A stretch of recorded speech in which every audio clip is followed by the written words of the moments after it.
Hey there guys, IELTS Master Lee here with this IELTS Master practice video on how to improve your speaking with real sample answers and scripts. Today we're doing speaking part 3 and the topic is describe a journey. Let's get started.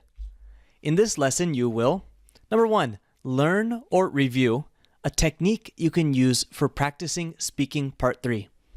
Number 2, listen to 3 Band 9 sample answers that all use the technique. And number 3, analyze advanced speaking techniques, vocabulary, and grammar from the sample answers. Sounds good? Fantastic. Let's talk about 2 big speaking part 3 problems. Number 1 is saying too much or rambling. You just talk and talk and talk and talk and talk. And number 2 is saying too little. Maybe the examiner won't see you as fluent for part 3. Now, part 3 is the discussion question part. How can we fix these problems? Well, we can fix these by practicing answer structure, and that's what we're going to do today. A solid structure for part 3 answers. I'd like to introduce the area technique.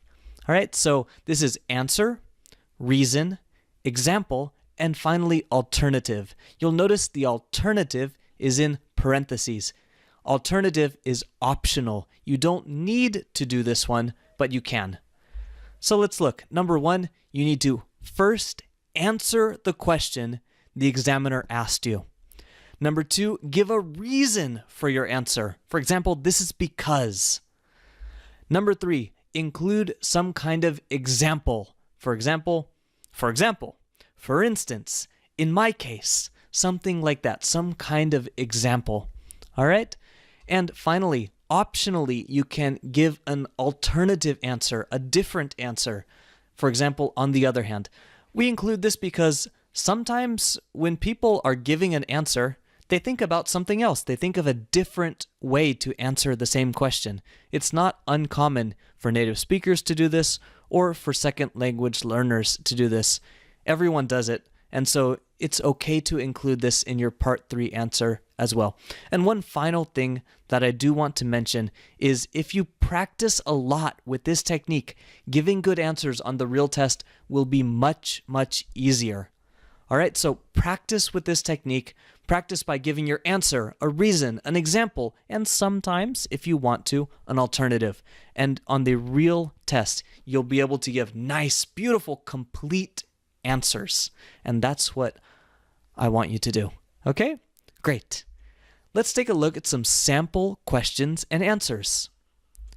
The first question, why do people need to travel every day? I think a lot of people have to commute to work and have no choice but to travel. My dad, for example, used to commute 3 hours each way to work. He'd have to get up at 4 in the morning just to make it to work on time. Another good example is students. Most of them have to travel daily to school. You might notice something interesting about this area technique answer, and that's the answer and reason are both in the first sentence. That's fine, no problem. This is because the reason is the answer. The question is why. So we're giving the reason and the answer at the same time. And then we have an example with my dad, and finally an alternative. Now it's okay to use personal examples as long as you're answering the question. I didn't talk about me in the beginning. I didn't say, why do I have to travel every day? Or why does my dad have to travel every day? That's not the first sentence. That's just an example. All right? Next, let's look at the next question. Question number 2. What problems can people have when they are on their daily journey? For example, to work or school. Why is this? Well, I think that traffic congestion is one of the obvious problems for people who travel to school or work. You know, with so many people traveling every day, it's impossible not to have something like that happen.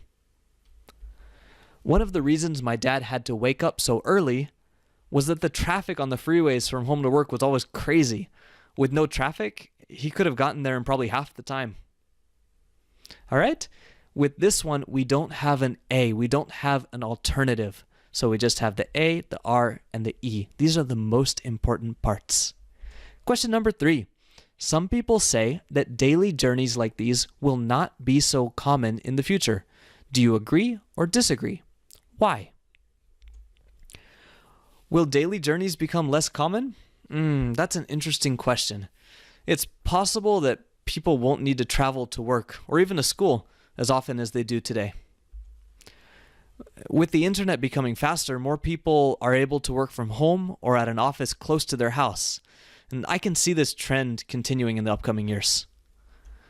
The company InfoCorp, for example, is huge and makes really important software, but nearly all of their employees work remotely from around the world. All right, so in this one, we again have an ARE, an answer, reason, example answer, and that's fine. We don't need an alternative here. You could give an alternative, but you don't need to. Okay, so obviously for these sample answers, I've written out the answers before, but this is based on how I speak and what I would say. So if there's something you have a question about, if you don't understand, go back and feel free to ask me in the comments. But before that, let's take a look at some interesting language examples. First is have no choice but to travel.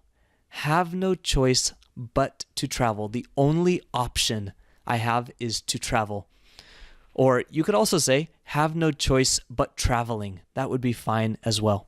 Have no choice but travel? That doesn't really work with the verb travel. Have no choice but to travel. Okay?